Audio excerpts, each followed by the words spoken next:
What do the endocannabinoids do? They relax, help us eat, sleep, forget, and protect. Not remember, forget.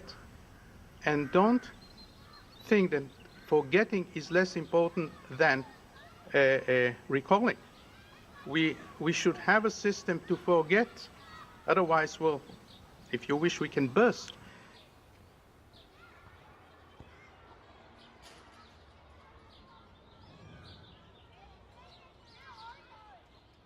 The first 2 years of my life were filled with such innocence, happiness, contentment. At least that's what I can remember.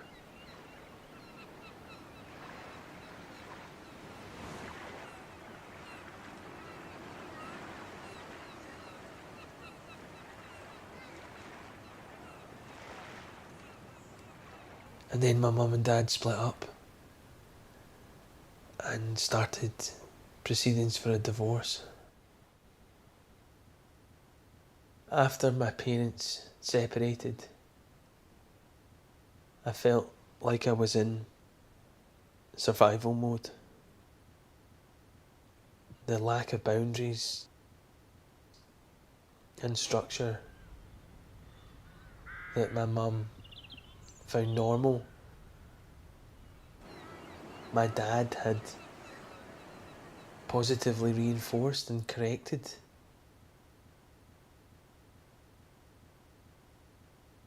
Through my early childhood, that structure and routine was sorely lacking.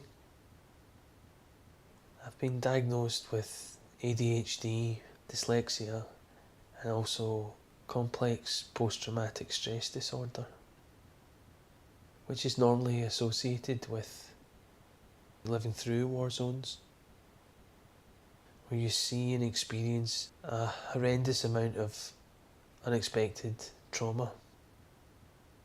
And that's exactly what happened to me. I was neglected and just not supported and looked after. My grandmother split up from my grandfather for reasons that she wouldn't disclose. It became apparent later on, and she brought my Uncle Kenny to live with us in Glasgow. He went on to sexually abuse me at the age of 3 or 4, and that continued until I think I was about 9. It was devastating. At the time, I was so young I didn't know what was right or wrong, or if I was coming or going. But as I got older, I began to realise how wrong what was happening was. And I told him that it couldn't happen anymore.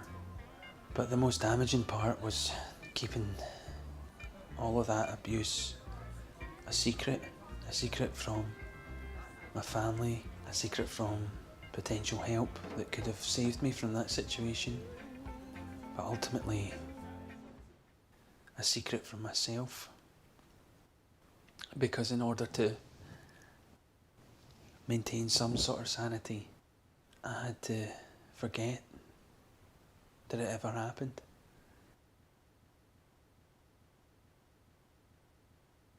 The paradox to that is that on another level, my unconscious was in a permanent state of what's known as hyper-arousal, and the adrenaline coursing through my body was there and arguably is there permanently. My sister didn't really have a lot of love and guidance and support either. My father wasn't there for her.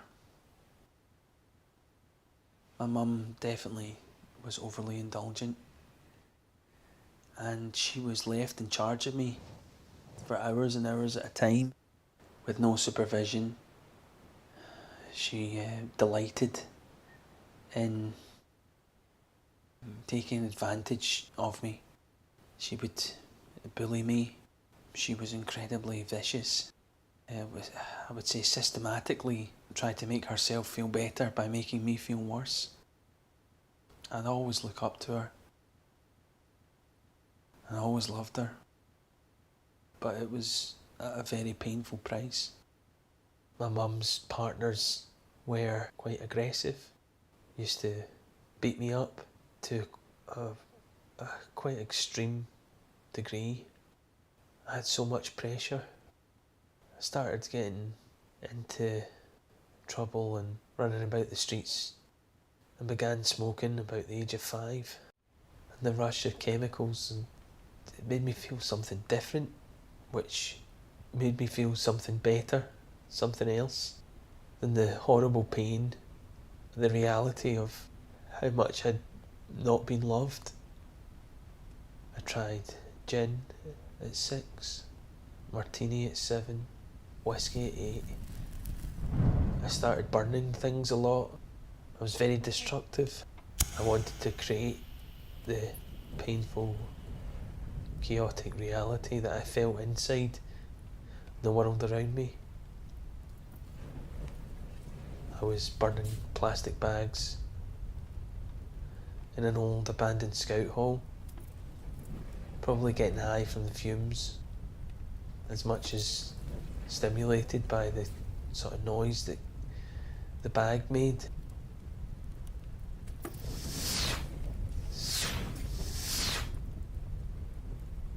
The plastic caught fire underneath the floorboards where we were standing, me and my pal Scott, and the fire spread to the church next door, and the place burnt down. These were all signs I was showing the world. I wasn't happy. I wanted someone to notice, to pay me attention, to love me. I needed to escape, and the adrenaline of all these experiences helped me do that. But then when I turned 9 years old, I started getting high. A friend of the family gave me my first joint. I think mostly out of sympathy, because of the sort of mad environment you could see I was living in, and also how nervous and strained, broken. I feel like he pitied me. After the church burnt down, me and my pals used to go up there and share joints, passing them around and have a laugh, try to escape from the painful realities that we were going through. It all meant so much. It created a space, calmness that I'd never felt before. Created a release. Reality seemed too painful unless I was high. My mind just couldn't cope with the intensity that I felt about everything. And I felt a moment of clarity, a sense of perspective. I was able to laugh, to articulate such intense, complex emotions. It helped me forget all the horrible, painful, horrendous experiences.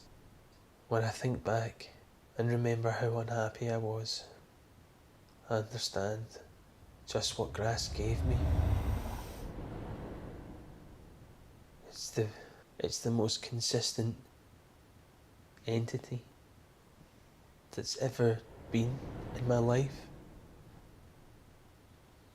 It's preserved a sense of sanity where the need to forget was the next best thing to the feeling and the desire to kill myself.